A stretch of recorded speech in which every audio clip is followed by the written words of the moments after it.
Bonjour et bienvenue encore au podcast Le Pouls des affaires avec Maxime Beauchemin, courtier hypothécaire, et Charles-Édouard Coallier, conseiller en sécurité financière. Puis aujourd'hui, on va y aller avec un sujet qui est très sensible. On va parler du secteur public versus le secteur privé, les transitions et les enjeux que ça l'amène.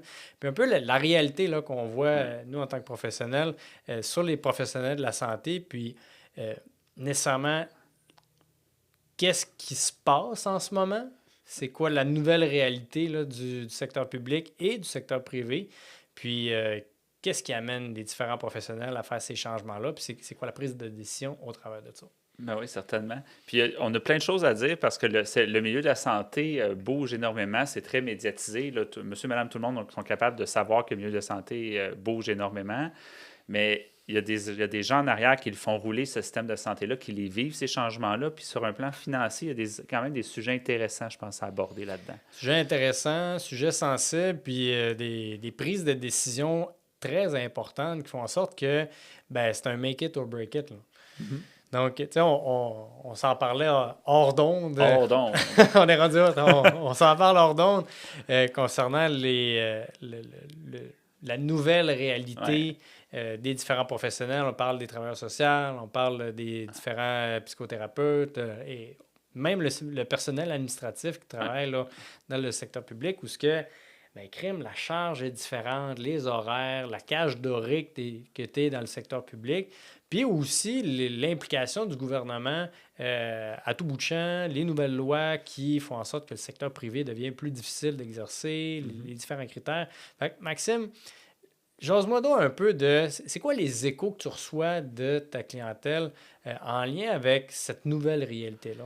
Puis, tu sais, je pense qu'un des changements importants qu'on a vécu dans les dernières années, c'est toute la question des agences de placement.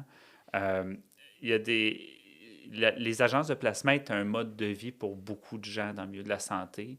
Il y avait quelque chose de sécurisant. Il y a des gens qui allaient chercher des mises de fonds à travers travailler dans le Nord, en Abitibi, sur la côte Nord. Il y a du monde que c'était un mode de vie, puis il y a des gens qui ont pris des mandats que d'autres gens n'auraient pas pris. Ils le faisaient pour les bonnes raisons, mais il y a certaines personnes pour qui c'était important. Pour eux autres, c'était leur mode à eux. Ben, en fait, en retirant les agences de placement, ben, naturellement, il y a eu des gens qui ont eu des ajustements de salaire par la suite.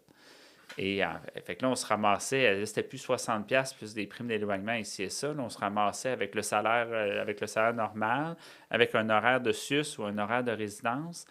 Donc, il y a eu un choc financier pour beaucoup de gens. Puis nous, on l'a vécu au niveau hypothécaire beaucoup à travers, il y a une certaine forme d'anxiété financière qui s'installe. Mm. C'est que là, je me ramasse avec, j'ai plus tout à fait les mêmes revenus. Pour arriver au même revenu, il faut que je travaille beaucoup plus. J'ai pas nécessairement le goût de travailler beaucoup plus. Le TSO, c'est bien le fun, mais c'est pas le fun, en fait.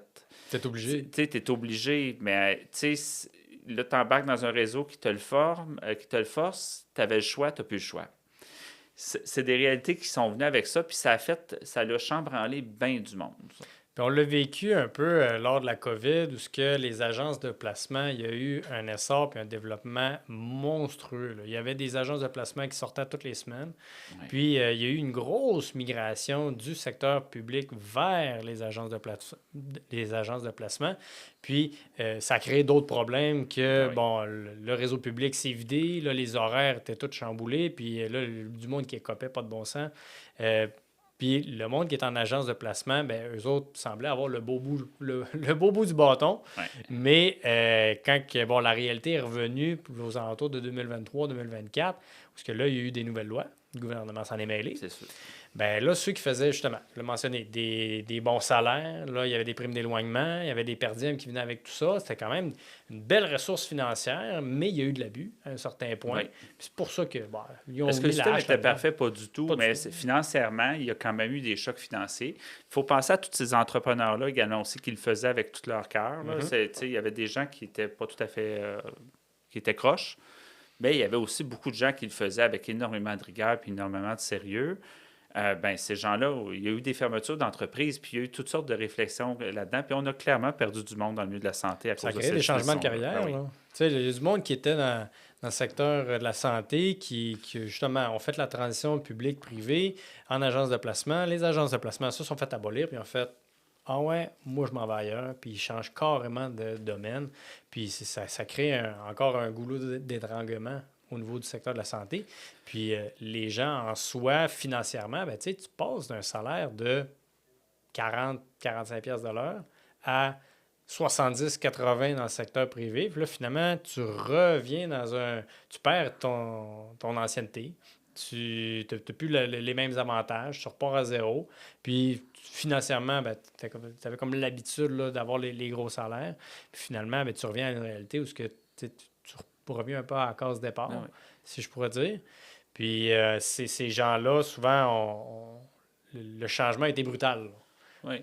Il a Tout à été... fait. Puis, au niveau hypothécaire, on le vivait, on l'a vécu comme ça, mais on l'a vécu aussi avec tout le système de relocalisation, parce qu'en fait, c'est qu'on te demande de réintégrer le réseau public essentiellement, et tu rentres dans le réseau public, mais à proximité de chez vous et pas nécessairement le poste que tu voulais. Là. Mm.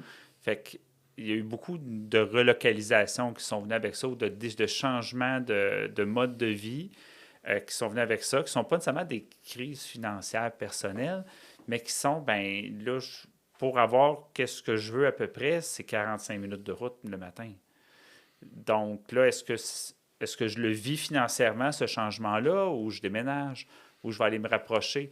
Puis, tu sais, il y avait des régions, il y a des Suisses qui sont immenses, qui sont sur des territoires qui sont, c'est très, très grand. Ça couvre large. Tu sais, dans le fond, Mauricie, centre du Québec, il y a 3 pôles majeurs à 1 heure de route, les uns des autres.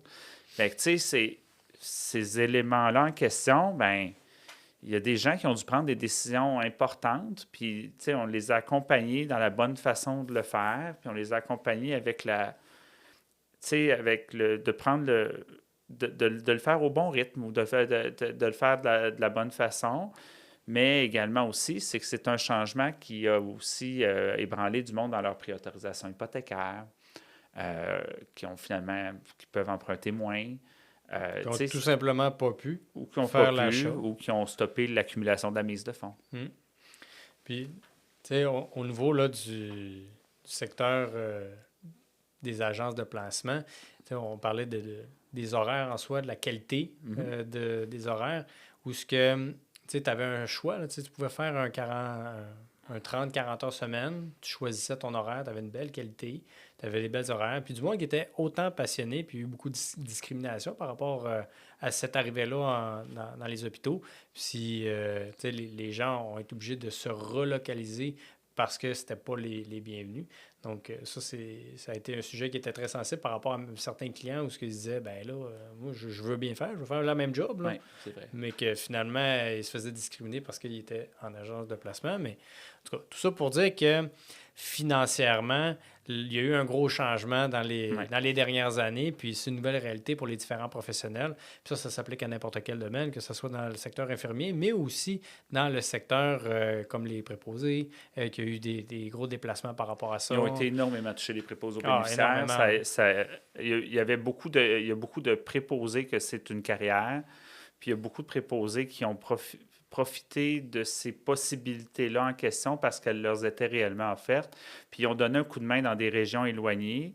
Puis ces préposés-là en question, en fait, profitaient d'augmenter leur mise de fonds. Il y en a qui ont travaillé sur des mises de fonds très importantes là-dedans pour acheter leur première maison, puis ils l'ont fait avec énormément de cœur. Ce que ça l'a changé, en fait, pour moi, d'une certaine façon, c'est que les agences, c'était au financement, ben c'était c'était considéré comme étant des horaires variables. Puis c'était variable volontairement. Les gens voulaient réellement des horaires variables. Et là, on est passé à un mode plus fixe, plus figé dans le temps. Ben, tu sais, c'est pas tout le monde qui a la capacité de travailler 60 heures de nuit, là. Non, puis tu sais, t'es prêt avec des horaires un peu imposés, du moins à la demande. Puis, tu sais, ça revient un peu à la même réalité que le secteur public. Ben oui. Tu sais, ils ont voulu se coller au système, puis ils sont à la merci là, du gouvernement en bout de ligne, parce qu'ils vont juste mettre une loi, puis ils vont aller s'ajuster de cette façon-là. Tout à fait. Puis ça l'a sûrement aussi affecté également d'autres gens dans leur mode d'épargne. Parce qu'en fait, ces gens-là l'utilisaient aussi pour aller chercher une mise de fonds plus grande, mais il y a des gens également aussi, c'était pour les enfants, les études des enfants. Il y a du monde qui devait le faire pour d'autres raisons. Puis, tu sais, souvent, tu sais, on n'en parle pas beaucoup, mais la réalité que moi j'ai vue, c'est plus au niveau ethnique. Il y a beaucoup de personnes qui viennent de l'extérieur, qui veulent se partir soit en entreprise ou qui veulent avoir Mhm. accès au secteur du réseau de la santé. Puis, via les agences de placement, ça les a aidés justement à arriver dans le milieu québécois, puis d'avoir justement un revenu qui avait du sens. Puis finalement, ben, ils ont été obligés de changer. Fait que là, il n'y avait plus les possibilités qu'il y avait d'avoir le revenu en soi là, qui était plus élevé là, pour se starter. Là. Puis ça serait bien difficile de ne pas aborder le sujet, de ne pas parler des médecins, parce qu'en fait, passer du public au privé, on l'a eu dans les médias pendant Ça a fait toute plusieurs une mois. Il y a eu polémique. des Oh, ouais. crises humaines assez importantes avec eux. Euh, quel est le réel, c'est quoi le réel impact financier pour les médecins? Ben, Qu'est-ce qui s'est passé récemment? la situation des médecins, tu sais, c'est ambigu. Hein. Un médecin, c'est un travailleur autonome et ou incorporé. Ils ont des dépendances par rapport au secteur public où ils ont des redevances là, énormes, mais sont à l'acte, sont obligés de Mhm. charger à un certain point.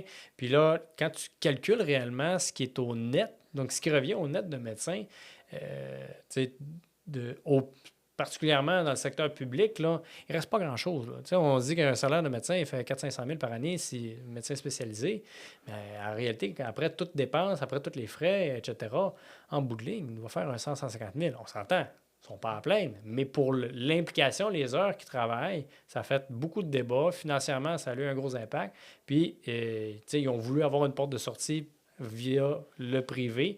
Mais là, ça amenait d'autres implications, d'autres redevances, d'autres obligations. Absolument. Fait que ça a vraiment créé. Là, ouais, ça a fait couler pas mal d'encre. Oui, ben, en tout cas, on l'a eu dans les médias très très longtemps, puis je pense que c'est toujours pas fini. Ah, ça ne sera pas réglé. Puis Non, cette situation-là va arriver aussi avec les infirmières praticiennes. Mhm. Ils ont sensiblement un rôle qui est différent, On n'est pas très loin. mais on n'est pas très loin. Ouais. Puis là, ce qui se passe avec les médecins, on le voit pour les médecins, mais ils ont le collège des médecins qui est là pour venir backer de ça. Mais les infirmières praticiennes, ils n'ont pas cet encadrement-là. Puis la réalité va arriver assez vite, j'ai l'impression. Oui, tout à fait. On l'a vécu également aussi dans d'autres domaines au niveau médical. On a vécu quand même des changements importants dans d'autres domaines. Puis mettons qu'on parle au niveau de tout ce qui est travailleur social et ce beau monde-là qui sont en appui, qui sont extrêmement essentiels. Ils ont de la misère à nommer leur propre titre tellement ça a été changé un paquet de Mhm. fois. Puis là, tu es dans l'ordre, pas dans l'ordre. Fait que là, tu as le salaire, pas le salaire. Tu es reconnu ou pas reconnu. On te met tout le temps sur deux sellettes. Euh, ce sont des hommes et des femmes qui ont eu besoin d'accompagnement financier énormément au courant des dernières années à cause de cette incertitude-là. Puis il y a beaucoup de gens qui sont complètement brûlés. Tu sais, en plus de la charge de leur travail, Mhm. dans tout le secteur de la santé mentale, là, Ouais, principalement, là, tu sais, ils ont comme des dépendances à certains organismes. Je prends l'IVAC, par exemple, où ouais. ce que eux autres vont payer ces professionnels-là dû à leurs interventions, mais il y a des délais qui sont quand même assez longs. Fait que l'entrepreneur en soi, tu sais, t'es travailleur social, t'es psychothérapeute, tu fais des interventions, tu te fais gérer par différentes instances, puis en bout de ligne, tu attends ton revenu, tu es dépendant de ça, puis si nécessairement tu n'as pas d'autres sources, d'autres variétés par rapport à tes revenus en soi, ça te crée un stress. Puis là, finalement, un mois et demi plus tard, ben, le paiement rentre, ben, tu ne peux pas vraiment te baser là-dessus, même si ça représente 60 de ta business. Là. Tu sais, on n'a pas parlé de fonds de pension ben là-dedans, mais dans ces changements-là, il y a aussi des changements dans les fonds de pension à prévoir. Les conventions Puis collectives. les conventions collectives, mais tu sais, revenons plutôt au niveau du fonds de pension ou des REGOP là, Hum. qu'on retrouve dans les organismes publics. On fait quoi avec cette REGOP-là en question quand on bouge ou quand on doit bouger? Bien, la REGOP est un des régimes les plus intéressants en soi. Tu sais, si tu travailles pour le secteur public, tu sais, ils appellent ça un régime à prestations déterminées. Là, tu sais combien est-ce que tu vas Mhm. avoir. Puis, nécessairement, si tu quittes le milieu public, tu en vas au privé, bien, tu as, comme un calcul à aller savoir, bon, ben, combien d'années tu as travaillé là-bas, combien est-ce que tu as cotisé, la cotisation de l'employeur. Puis, honnêtement, c'est vraiment simple là, d'aller faire cette recherche-là et même de faire le transfert de ces sommes-là. Puis souvent, ça va être dans des comptes de retraite immobilisés, un CRI, ou dans des REER, dépendamment là, du montant. Mais tu as un calcul à faire. Ouais. Le calcul de savoir ça vaut-tu la peine de le laisser là ou de le transférer. Parce que si, par expérience, là, au-delà de 20 ans d'expérience, ça vaut plus souvent la peine de le laisser là. OK. Pour la simple raison que c'est indexé, c'est garanti à vie, c'est des bons montants, il y a des concordances avec la riche des rentes et la pension de vieillesse. Mais en bas de 20 ans, plus souvent qu'autrement, tu as encore du temps devant toi pour la faire travailler puis de l'investir. Tu sais, c'est de savoir, tu veux-tu rester partiel? Des fois, il y en a qui restent sans sol pendant plusieurs années, puis là, ils étirent ça, ils étirent ça. Moi, je dirais, va chercher ta cessation d'emploi, fais le transfert, ça vaut plus la peine au niveau de l'investissement. Puis le transfert, comme je disais, hyper simple à faire. Encore une fois, il y a une question de profil d'investisseur, j'imagine, Oui. parce qu'il y a des gens qui ont des profils d'investisseurs qui sont quand même corrects, puis c'est quand même l'argent de ta retraite, fait qu'on a un horizon de placement plus long. Moi, j'ai toujours cru à ça. En fait, les gens qui ont une tolérance au risque un peu plus élevée ou un niveau de connaissance un peu plus élevé, des fois, ça vaut la peine de s'investir personnellement dans ces placements, de trouver un bon professionnel, puis de passer un peu de temps à s'intéresser puis à chercher à comprendre comment ça marche. Habituellement, ça te fait prendre des meilleures décisions et probablement du meilleur rendement. Fait que est-ce que tu peux battre les rendements de la REGOP à travers un seul petit investissement? Fort oui. probablement. Oh oui, puis tu sais, si on parle purement de chiffres, là, on va parler de deux choses. Okay? La REGOP en soi, qui est le régime public géré par le gouvernement, quand même beaucoup d'obligations, beaucoup d'actions institutionnelles là, au travers de ça. Fait que relativement très sécuritaire parce que c'est du garanti. Fait que, ce qui fait en sorte que le rendement devient quand même intéressant, c'est le volume, la quantité de fonctionnaires qui travaillent pour le secteur public. Mais quand tu sors cet argent-là de la REGOP, bien là, c'est toi-même qui le gères. C'est toi qui es responsable. Comme tu disais, ça prend un certain profil, un petit peu plus audacieux que quelqu'un qui veut le laisser dans la REGOP. Puis, c'est pas difficile purement rendement là, de générer plus que ça. Moindrement, un profil équilibré va aller générer un rendement qui est plus intéressant que ce qui se passe là, dans la REGOP. Ah oui, puis dans les turbulences, tu l'as porté un petit peu tantôt au niveau des conventions collectives. Dans les dernières turbulences qu'on a vécues dans les dernières années, il y a eu toute la question des rattrapages salariales.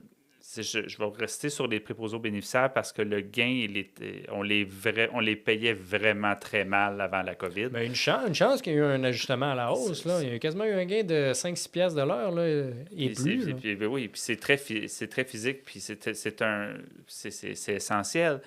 Mais ces conventions collectives-là en question ont entraîné des rattrapages salariales qui sont, des fois, c'était des bons montants. Imposables, mais c'était aussi des bons montants. Puis qu'est-ce qu'on fait avec cet argent-là qu'on reçoit? Tu sais, qu'est-ce que tu conseilles par rapport à ça? Bien, en fait, là, je l'ai mentionné par rapport à l'impact fiscal. Là. Souvent, là, c'est dans les préposés. Il y en a plusieurs là, qui sont venus me voir par rapport à ça. Puis, c'est des histoires de entre 20 et 30 000 là, qui rentraient. Là.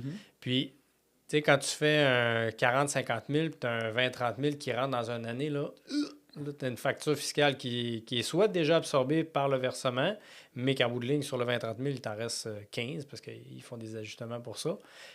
Souvent, on va aller prioriser les régimes de placement comme un REER parce qu'on va aller chercher différents avantages. Souvent, on va aller chercher le plus de déductions, même si tu as un salaire qui est relativement bas, si tu as des enfants. Si tu as toutes les cotisations sociales là, possibles, tu es capable d'aller chercher des augmentations, même si tu as un salaire qui est plus bas. Puis, souvent, les gens vont l'utiliser, mettons, on parle de l'achat d'une première propriété, le CELIAP va aller générer les mêmes avantages, mais va servir aussi pour le financement d'une première maison. Fait que c'est pas nécessairement tant d'investir, mais plus d'aller absorber la facture fiscale qui vient avec ce raccordement fiscal. Puis, tu sais, quand vous savez que vous payez de l'impôt, qu'il y a une facture d'impôt qui s'en vient, et que vous avez des projets en cours, dites-le à votre courtier hypothécaire avant que la dette arrive dans le compte. On est souvent capable de le justifier au financement ou d'être capable de vous aider afin que, de passer à travers ces factures fiscales en question. Parce que des fois, il faut retirer des fonds ou on doit retirer du REER, on doit retirer des placements pour toutes sortes de raisons. Et donc, ce genre de changement-là a impliqué des factures fiscales pour beaucoup de gens, puis il va en avoir d'autres. ben dites-le avant parce qu'il y a des façons de l'intégrer au financement. Oui, puis souvent, là, ces montants-là, souvent, ils vont arriver, mettons, à l'automne. Là. On le voit souvent, là, les ajustements, ça arrive peut-être, mettons, en septembre, octobre. Il y a moyen de faire des ententes de double paiement. Fait qu'au lieu d'avoir une grosse facture sur une année fiscale, là, essayez de vous organiser de l'avoir en deux shots. Donc, pour le splitter sur 2 années, ça vient absorber là, C'est un bon truc. ça vient absorber Ouais. la facture fiscale, ça diminue votre revenu imposable dans l'année, puis en bout de ligne, ben, vous en avez autant dans les poches et même plus parce que vous avez été intelligent un peu dans comment le recevoir. Des fois de repousser, là, c'est ah ouais, je vais recevoir de l'argent, ça va être le fun, mais Ouais. non, étire-les sur un petit peu plus longtemps, tu vas en avoir plus en bout de ligne. T'as raison. Par rapport à la transition de aller vers le privé, que ce soit en pratique privée ou que ce soit travailleur autonome et ou même juste tu démarres ton entreprise, le côté des assurances aussi est quand même un élément important. Parce que financièrement, il faut que tu protèges ton salaire. Parce que quand tu étais dans le secteur public, tu avais d'emblée une assurance collective qui était offerte, qui était super bonne. Mais quand tu sors de là, ben là, si tu tombes en arrêt maladie, ben c'est c'est ta santé qui est ton revenu en bout de ligne. Tout à fait. Fait que si financièrement, tu n'as pas un backup, si tu n'as pas une assurance, si tu n'as pas de quoi qui couvre, ben au minimum, il faut que tu ailles te prévaloir d'une assurance invalidité pour te protéger. Parce que peu importe le domaine, là, que tu sois en santé mentale, en santé physique, que tu sois médecin, dentiste, name it, tu as besoin de protéger ton revenu parce que tu n'es jamais à l'abri de quoi que ce soit qui arrive. Tout à fait. Fait que peu importe ce qu'un courtier ou un conseiller financier va te donner comme proposition d'assurance, ta priorité, c'est l'assurance invalidité. Parce que si tu n'es pas capable de couvrir ton revenu, ben, le reste, ça vaut pas la peine. C'est là que le party va pogner. Ah oui, ben Ben non. oui. Tu te ramasses à augmenter tes dettes pour patcher les différents frais que tu as. Puis ça fait en sorte que là, tu as du rattrapage à faire. Tu as des délais de carence en bout de ligne que des fois, tu as du 90-120 jours. Tu as du chômage des fois, mais pas pour tout le monde, ou du moins pas au niveau là, de leur salaire. Fait que là, les gens s'endettent. Ça peut devenir une catastrophe là, quand tu n'as pas une bonne structure là, quand tu es rendu au privé. Oui, puis tu sais, je voulais t'amener sur un autre point qui touche financièrement énormément de gens, au-delà du milieu de la santé, mais dans le milieu de la santé particulièrement. Toutes ces turbulences-là, dans les derniers changements, etc., il y a beaucoup de gens qui ont été laissés pour compte. Et la fatigue mentale dans le milieu de la santé, elle est omniprésente dans beaucoup de domaines. C'est un domaine dans lequel il y a beaucoup d'invalidité. Énormément.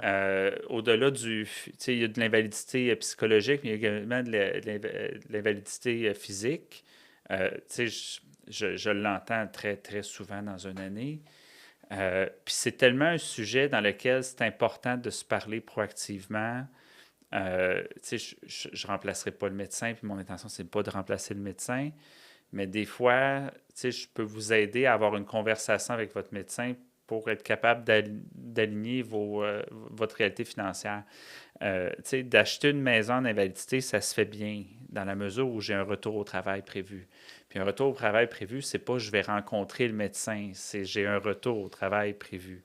Donc, on va aller... progressif. Tu sais, ça nous prend quelque chose de concret. Ben, tu sais, quand tu le sais pas, puis tu le dis pas à ton médecin, ou que le médecin ne le prend pas en considération dans les choix ou dans les propositions qu'il va faire, ben en fait, tu risques peut-être juste de décaler ton projet ou d'entraîner d'autres problèmes ou des urgences à des moments où est-ce que, tu sais, acheter une maison, c'est émotionnel. Fait que, tu sais, de te ramasser dans l'urgence de devoir rencontrer ton médecin demain pour changer ta lettre d'emploi parce que ça ne passera pas à la banque, c'est pas le fun. Puis il y a des choses qui peuvent se faire d'avance, puis il faut en parler ouvertement. Puis dans le milieu de la santé, en fait, ces invalidités-là, il y en a beaucoup. Il va probablement continuer d'en avoir beaucoup. Il y a beaucoup de gens qui vont travailler en prévention de ces invalidités-là en question dans le milieu de la santé, qui font un travail extraordinaire du mieux qu'ils le peuvent. Il y a des réalités qui sont plus grandes que ces gens-là en question.